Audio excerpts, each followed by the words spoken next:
ವಸತಿ ಸಚಿವ ಜಮೀರ್ ಅಹಮದ್ ಖಾನ್ ಅಕ್ರಮ ಆಸ್ತಿ ಗಳಿಕೆ ಪ್ರಕರಣ ಸಂಬಂಧ ರಾಧಿಕಾ ಕುಮಾರಸ್ವಾಮಿ ಬಳಿಕ ಮತ್ತೊಬ್ಬ ಸಚಿವರಿಗೆ ಲೋಕಾಯುಕ್ತ ನೋಟಿಸ್ ಕೊಟ್ಟಿದೆ. ಆರೋಗ್ಯ ಸಚಿವ ದಿನೇಶ್ ಗುಂಡೂರಾವ್ ಲೋಕಾಯುಕ್ತ ನೋಟಿಸ್ ಅವರಿಗೆ ಜಾರಿಯನ್ನ ಮಾಡಲಾಗಿದೆ.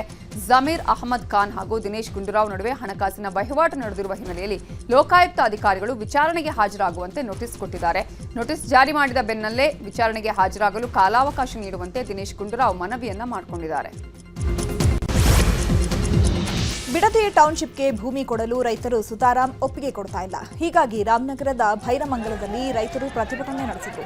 ರೈತರ ಪ್ರತಿಭಟನೆ ಜಾಗಕ್ಕೆ ಬಿಜೆಪಿ ನಾಯಕರು ಬಂದಿದ್ದರು. ಬಿಜೆಪಿ ನಾಯಕರ ಎದುರೇ ವಿಷ ಕುಡಿಯಲು ರೈತರು ಪ್ರಯತ್ನ ಪಟ್ಟಿದ್ದಾರೆ. ಈ ವೇಳೆ ಪೊಲೀಸರು ವಿಷದ ಬಾಟಲ್ ಅನ್ನು ಕಿತ್ಕೊಂಡಿದ್ದಾರೆ. ರೈತರ ಪ್ರತಿಭಟನೆ ಕುರಿತು ಮಾತನಾಡಿದ ವಿಪಕ್ಷ ನಾಯಕ ಆರ್ ಅಶೋಕ್ ಈ ಯೋಜನೆಯನ್ನ ಕೈಬಿಡಬೇಕು, ಇದರಿಂದ ಯಾವುದೇ ಪ್ರಯೋಜನ ಇಲ್ಲ ಅಂತ ಆಗ್ರಹಿಸಿದ್ದಾರೆ. ಹಾಗೆಯೇ ಅಶ್ವಥ್ ನಾರಾಯಣ್ ಮಾತನಾಡಿ ಈ ಯೋಜನೆ ರೈತರಿಗೆ ಅನಾನುಕೂಲ ಆಗಲಿದೆ, ಹಾಗಾಗಿ ಈ ಯೋಜನೆಯನ್ನ ಕೈಬಿಡಬೇಕು ಅಂತ ಒತ್ತಾಯ ಮಾಡಿದರು. ಇನ್ನು ಡಿಸಿಎಂ ಡಿಕೆ ಶಿವಕುಮಾರ್ ವಿರುದ್ಧ ರೈತ ಮಹಿಳೆ ಆಕ್ರೋಶವನ್ನ ವ್ಯಕ್ತಪಡಿಸಿದ್ದಾರೆ. ನಾವು ಜಮೀನಿನಲ್ಲಿ ದುಡಿತಾ ಇದ್ದೇವೆ, ಅದರಿಂದ ಜೀವನ ಮಾಡ್ತಿದ್ದೇವೆ, ಸಾಲ ತೆಗೆದುಕೊಂಡು ಜೀವನ ಕಟ್ಕೊಂಡಿದ್ದೇವೆ, ನಾವು ಜಮೀನು ಕೊಡಲ್ಲ ಅಂತ ಏಕವಚನದಲ್ಲೇ ವಾಗ್ದಾಳಿ ನಡೆಸಿದ್ರು. ಈಗ ರಾಜ್ಯದ ಪ್ರಮುಖ ಬೆಳವಣಿಗೆಗಳನ್ನು ನೋಡೋಣ. ಧರ್ಮಸ್ಥಳ ಬುರುಡೆ ಪ್ರಕರಣದ ಆರೋಪಿ ಮಾಸ್ಕ್ ಮ್ಯಾನ್ ಚಿನ್ನಯ್ಯಗೆ ಜಾಮೀನು ಕೊಡೋದಕ್ಕೆ ಕೋರ್ಟ್ ನಿರಾಕರಿಸಿದೆ. ಬೆಳ್ತಂಗಡಿ ತಾಲೂಕು ನ್ಯಾಯಾಲಯದ ಹೆಚ್ಚುವರಿ ವ್ಯಾವಹಾರಿಕ ಮತ್ತು ಪ್ರಥಮ ದರ್ಜೆ ನ್ಯಾಯಾಧೀಶರು ಜಾಮೀನು ಅರ್ಜಿ ತಿರಸ್ಕರಿಸಿದ್ದಾರೆ. ಸದ್ಯ ಚಿನ್ನಯ್ಯ ಭದ್ರತೆ ದೃಷ್ಟಿಯಿಂದ ಶಿವಮೊಗ್ಗ ಜೈಲಲ್ಲಿದ್ದಾನೆ. ಧರ್ಮಸ್ಥಳ ಬುರುಡೆ ಪ್ರಕರಣಕ್ಕೆ ದಿನಕ್ಕೊಂದು ತಿರುವು ಸಿಗ್ತಾ ಇದೆ. ಬಂಗ್ಲೆಗುಡ್ಡದಲ್ಲಿ ಮೂಳೆಗಳಿವೆ ಅಂತ ವಿಠಲ್ ಗೌಡ ಹೇಳಿದ್ರು. ವಿಠಲ್ ಗೌಡ ಹೇಳಿದ ಜಾಗದಲ್ಲಿ ಎಸ್ಐಟಿ ಶೋಧ ನಡೆಸಲು ಹಿರಿಯ ಅಧಿಕಾರಿಗಳ ಅನುಮತಿಗಾಗಿ ಕಾಯ್ತಾ ಇದೆ. ಈ ಮಧ್ಯೆ ಬಂಗ್ಲೆಗುಡ್ಡ ಕಾಡಿನ ಸರ್ವೆ ರಿಪೋರ್ಟ್ ಎಸ್ಐಟಿ ಕೈ ಸೇರಿದೆ. ಸರ್ವೆ ರಿಪೋರ್ಟ್ ಅಧ್ಯಯನ ಮಾಡಲಾಗ್ತಾ ಇದ್ದು ನಾಳೆಯಿಂದ ಉತ್ಖನನ ನಡೆಸುವ ಸಾಧ್ಯತೆ ಇದೆ.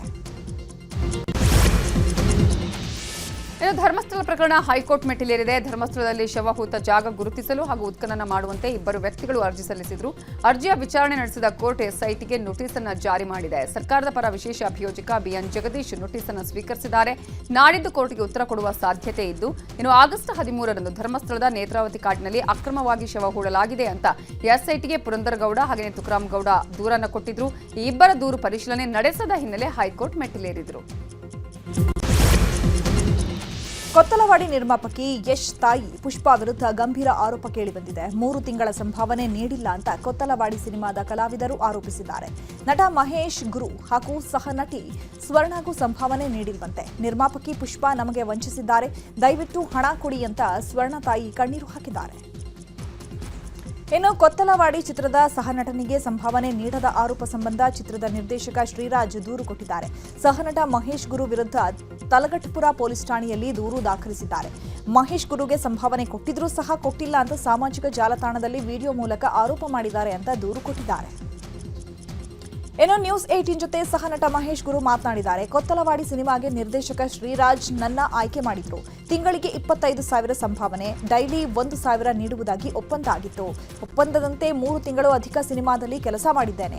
ಆರಂಭದಲ್ಲಿ ಕೇವಲ 10,000 ಮಾತ್ರ ಕೊಟ್ಟಿದ್ರು. ಅನ್ಯಾಯದ ಬಗ್ಗೆ ನಾನು ವಿಡಿಯೋ ಮಾಡಿದ್ದಕ್ಕೆ ನನ್ನ ವಿರುದ್ಧ ನಿರ್ದೇಶಕ ಶ್ರೀರಾಜ್ ದೂರು ಕೊಟ್ಟಿದ್ದಾರೆ. ವಿಚಾರಣೆಗೆ ಬರುವಂತೆ ತಲಘಟ್ಟಪುರ ಪೊಲೀಸರು ನನ್ನನ್ನು ಕರೆದಿದ್ದಾರೆ ಅಂತ ಹೇಳಿದರು. ಬೆಂಗಳೂರು ಹೊರವಲಯದ ಎಲೆಕ್ಟ್ರಾನಿಕ್ ಸಿಟಿ ಸಮೀಪದ ಮೈಲಸಂದ್ರದಲ್ಲಿ 3ನೇ ಮಹಡಿಯಿಂದ ಬಿದ್ದು ಕೂಲಿ ಕಾರ್ಮಿಕ ಸಾವನ್ನಪ್ಪಿದ್ದಾನೆ. ನಿರ್ಮಾಣ ಹಂತದ ಕಟ್ಟಡದಲ್ಲಿ ಕೆಲಸ ಮಾಡುವಾಗ ಈ ಘಟನೆ ಸಂಭವಿಸಿದೆ. ಬಿಹಾರ ಮೂಲದ ರಾಮ್ ವಿಲಾಸ್ ಮೃತ ವ್ಯಕ್ತಿಯಾಗಿದ್ದು, ಚಂದ್ರಪ್ಪ ಅನ್ನುವರಿಗೆ ಸೇರಿದ ಬಿಲ್ಡಿಂಗ್ನಲ್ಲಿ ಕೆಲಸ ಮಾಡುತ್ತಿದ್ದಾಗ ಈ ಅವಘಡ ಸಂಭವಿಸಿದೆ. ಬೇಕರಿಯಲ್ಲಿ ಚಿಪ್ಸ್ ಖರೀದಿ ವಿಚಾರಕ್ಕೆ ಗಲಾಟೆ ಆಗಿರುವ ಘಟನೆ ಬೆಂಗಳೂರಿನ ಕೊಡಿಗೆಹಳ್ಳಿಯಲ್ಲಿ ನಡೆದಿದೆ. ಬೇಕರಿಗೆ ಬಂದಿದ್ದ ಯುವಕ ಬೇಕರಿಯವರ ಜೊತೆ ಕೆಲ ಹೊತ್ತು ಮಾತುಕತೆ ಆಡಿದ್ದಾನೆ. ಬಳಿಕ ಚಿಪ್ಸ್ ಕೊಡೋದ್ರಲ್ಲಿ ಲೇಟ್ ಆಯಿತು ಅಂತ ಗಲಾಟೆ ಮಾಡಿ ಬೇಕರಿಯವರ ಮೇಲೆ ಹಲ್ಲೆ ಮಾಡಿದ್ದಾನೆ. ಈ ವೇಳೆ ಬೇಕರಿಯವರು ಹಾಗೂ ಯುವಕನ ನಡುವೆ ಹೊಡೆದಾಟವಾಗಿದ್ದು, ಬೇಕರಿಯವರು ಕೊಟ್ಟ ದೂರಿನ ಅನ್ವಯ ಅಭಿಷೇಕ್ ಎಂಬಾತನನ್ನ ಪೊಲೀಸರು ಬಂಧಿಸಿದ್ದಾರೆ. ಹಲ್ಲೆಯ ದೃಶ್ಯ ಸಿಸಿಟಿವಿಯಲ್ಲಿ ಕ್ಯಾಪ್ಚರ್ ಆಗಿದೆ. ಬೆಂಗಳೂರಲ್ಲಿ ನಕಲಿ ಮಾರ್ಕ್ಸ್ ಕಾರ್ಡ್, ನಕಲಿ ಆಧಾರ್ ಮಾರಾಟ ಮಾಡುತ್ತಿದ್ದ ಗ್ಯಾಂಗ್ ಅನ್ನು ಬಂಧಿಸಲಾಗಿದೆ. ಕರ್ನಾಟಕ ಸೇರಿದಂತೆ ವಿವಿಧ ರಾಜ್ಯದಲ್ಲಿ ಮಾರ್ಕ್ಸ್ ಕಾರ್ಡ್ ಮಾರಾಟ ಮಾಡಲಾಗಿದ್ದು, ಯಶವಂತ್ ರಘುವೀರ್ ಅನ್ನುವರನ್ನು ಪೊಲೀಸರು ಬಂಧಿಸಿದ್ದಾರೆ. ಹೆಬ್ಬಗೋಡಿಯಲ್ಲಿ ಗುರುದತ್ತ ಸೈಬರ್ ಸೆಂಟರ್ ನಡೆಸ್ತಾ ಇದ್ದ ಆರೋಪಿಗಳು ನಕಲಿ ಮಾರ್ಕ್ಸ್ ಕಾರ್ಡ್ ಮಾರ್ತಾ ಇದ್ರು. ಒಂದು ಮಾರ್ಕ್ಸ್ ಕಾರ್ಡ್ 5 ರಿಂದ 30 ಸಾವಿರಕ್ಕೆ ಮಾರಾಟ ಮಾಡ್ತಾ ಇದ್ರು. ಇನ್ನು ಒಂದು ಆಧಾರ್ ಕಾರ್ಡ್ಗೆ 2 ರಿಂದ 10 ಸಾವಿರಕ್ಕೆ ಮಾರಾಟ ಮಾಡಲಾಗ್ತಾ ಇತ್ತು. ಸದ್ಯ ಆರೋಪಿಗಳನ್ನು ಪೊಲೀಸರು ಬಂಧಿಸಿದ್ದಾರೆ.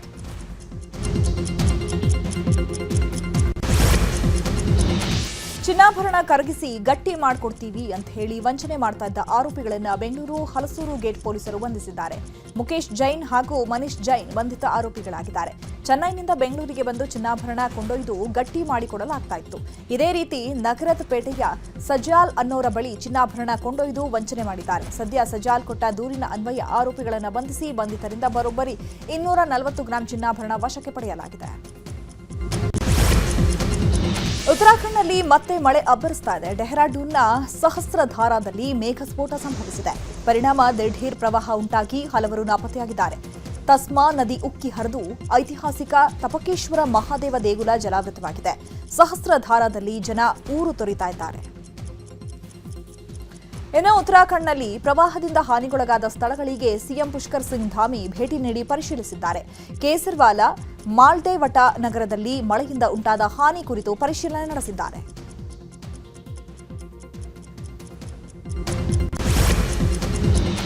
ಹಿಮಾಚಲ ಪ್ರದೇಶದಲ್ಲಿ ಸುರಿದ ಭಾರೀ ಮಳೆಯಿಂದಾಗಿ ಹಲವು ಕಡೆ ಭೂಕುಸಿತವಾಗಿ ನಾನಾ ಅವಾಂತರಗಳು ಸೃಷ್ಟಿಯಾಗಿದೆ. ಮಂಡ್ಯ ಜಿಲ್ಲೆಯಲ್ಲಿ ನಿರಂತರ ಮಳೆಯಿಂದಾಗಿ 3 ಸಾವನ್ನಪ್ಪಿದ್ದು, ಇಬ್ಬರನ್ನ ಪ್ರವಾಹ ಪೀಡಿತ ಸ್ಥಳದಿಂದ ರಕ್ಷಣೆ ಮಾಡಲಾಗಿದ್ದು ಕಾರ್ಯಾಚರಣೆ ಮುಂದುವರೆದಿದೆ. 1x Bet ಎಂಬ ಬೆಟ್ಟಿಂಗ್ ಆಪ್ ಮೂಲಕ ಅಕ್ರಮ ಹಣ ವರ್ಗಾವಣೆ ಪ್ರಕರಣಕ್ಕೆ ಸಂಬಂಧಪಟ್ಟಂತೆ ಮಾಜಿ ಕ್ರಿಕೆಟಿಗ ರಾಬಿನ್ ಉತ್ತಪ್ಪ ಮತ್ತು ಯುವರಾಜ್ ಸಿಂಗ್ಗೆ ಜಾರಿ ನಿರ್ದೇಶನಾಲಯ ಸಮನ್ಸ್ ಜಾರಿ ಮಾಡಿದೆ. ಸೆಪ್ಟೆಂಬರ್ 22ರಂದು ರಾಬಿನ್ ಉತ್ತಪ್ಪ, ಸೆಪ್ಟೆಂಬರ್ 23ರಂದು ಯುವರಾಜ್ ಸಿಂಗ್ಗೆ ವಿಚಾರಣೆಗೆ ಹಾಜರಾಗುವಂತೆ ಸೂಚನೆ ನೀಡಲಾಗಿದೆ. ಬೆಟ್ಟಿಂಗ್ ಆಪ್ ಅಕ್ರಮಕ್ಕೆ ಸಂಬಂಧಿಸಿ ಬಾಲಿವುಡ್ ನಟ ಸೋನು ಸೂದ್ಗೂ ಕೂಡ ದೆಹಲಿಯ ಇಡಿ ಅಧಿಕಾರಿಗಳು ಸಮನ್ಸ್ ಜಾರಿ ಮಾಡಿದ್ದಾರೆ. ಭಾರತ ಹಾಗೂ ಅಮೆರಿಕ ನಡುವೆ ದ್ವಿಪಕ್ಷೀಯ ವ್ಯಾಪಾರ ಒಪ್ಪಂದ ಕುರಿತು ದೆಹಲಿಯಲ್ಲಿ ಮಹತ್ವದ ಮಾತುಕತೆ ನಡೀತಾ ಇದೆ. ಅಮೆರಿಕ ಸರ್ಕಾರದ ಮುಖ್ಯ ಸಮಾಲೋಚಕ ಬ್ರೆಂಡನ್ ಲಿಂಚ್ ಹಾಗೂ ಭಾರತದ ಮುಖ್ಯ ಸಮಾಲೋಚಕ ರಾಜೇಶ್ ಅಗರ್ವಾಲ್ ಸಭೆ ನಡೆಸುತ್ತಿದ್ದಾರೆ. ದೆಹಲಿಯ ವಾಣಿಜ್ಯ ಭವನದಲ್ಲಿ ಉಭಯ ದೇಶಗಳ ಮಧ್ಯೆ ವ್ಯಾಪಾರ ಒಪ್ಪಂದದ ಬಗ್ಗೆ ಚರ್ಚೆ ನಡೀತಾ ಇದೆ. ಭಾರತದ ಪ್ರವಾಸದಲ್ಲಿರುವ ಮಾರಿಷಸ್ ಪ್ರಧಾನಿ ಡಾಕ್ಟರ್ ನವೀನ್ ಚಂದ್ರ ರಾಮಗೂಲಂ ಅವರು ಇವತ್ತು ಉಪರಾಷ್ಟ್ರಪತಿ ಅವರನ್ನ ಭೇಟಿಯಾಗಿದ್ದಾರೆ. ದೆಹಲಿಯಲ್ಲಿ ನೂತನ ಉಪರಾಷ್ಟ್ರಪತಿ ಸಿಪಿ ರಾಧಾಕೃಷ್ಣನ್ ಅವರನ್ನ ಭೇಟಿಯಾಗಿ ಅಭಿನಂದನೆ ಸಲ್ಲಿಸಿದ್ದಾರೆ.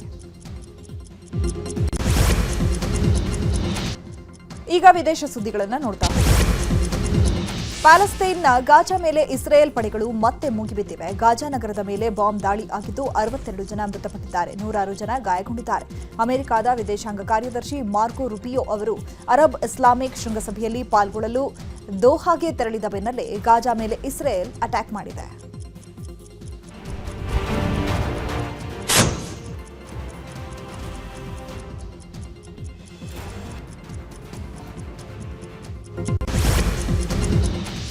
ಉಕ್ರೇನ್ ಮೇಲೆ ರಷ್ಯಾ ಮತ್ತೆ ದಾಳಿ ಮಾಡಿದೆ. ಉಕ್ರೇನ್ನ ಝಪೋರಿಝಾರ ನಗರದ ಮೇಲೆ ರಷ್ಯಾ ಪಡೆಗಳು ಕ್ರೂರವಾಗಿ ದಾಳಿ ಮಾಡಿದ್ದು ಒಬ್ಬರು ಮೃತಪಟ್ಟಿದ್ದಾರೆ, 13ಕ್ಕೂ ಹೆಚ್ಚು ಮಂದಿ ಗಾಯಗೊಂಡಿದ್ದಾರೆ. ಅಪಾರ್ಟ್ಮೆಂಟ್ ಮೇಲೆ ವಾಯುದಾಳಿಯಾಗಿದ್ದು ಅಪಾರ್ಟ್ಮೆಂಟ್ನ ಒಂದು ಭಾಗ ಹೊತ್ತಿ ಉರಿದಿದೆ.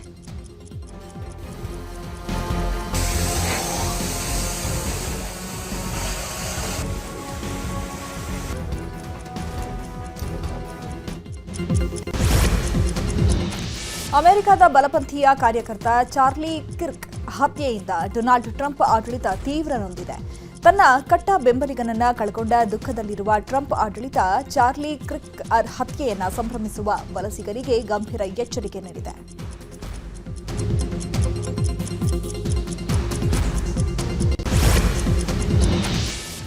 ಹಮಾಸ್ ನಾಯಕರನ್ನ ಗುರಿಯಾಗಿಸಿ ಕಳೆದ ವಾರ ಖತಾರ್ನ ದೋಹಾ ಮೇಲೆ ಇಸ್ರೇಲ್ ದಾಳಿ ಮಾಡಿತ್ತು. ಈ ಹಿನ್ನೆಲೆ ಖತಾರ್ಗೆ ಬೆಂಬಲ ಸೂಚಿಸಲು ದೋಹಾದಲ್ಲಿ ಅರಬ್ ಮತ್ತು ಇಸ್ಲಾಮಿಕ್ ರಾಷ್ಟ್ರಗಳು ಒಂದಾಗ್ತಿವೆ. ಅರಬ್ ಇಸ್ಲಾಮಿಕ್ ಹೆಸರಲ್ಲಿ ಶೃಂಗಸಭೆ ನಡೀತಾ ಇದ್ದು ಜಗತ್ತಿನ ಇಸ್ಲಾಮಿಕ್ ರಾಷ್ಟ್ರಗಳ ನಾಯಕರು ಭಾಗಿಯಾಗಿದ್ದಾರೆ. ಇಸ್ರೇಲ್ ವಿರುದ್ಧ ಕಠಿಣ ನಿಲುವುಗಳನ್ನು ತಾಳಲು ತಂತ್ರ ರೂಪಿಸುತ್ತಿದ್ದಾರೆ.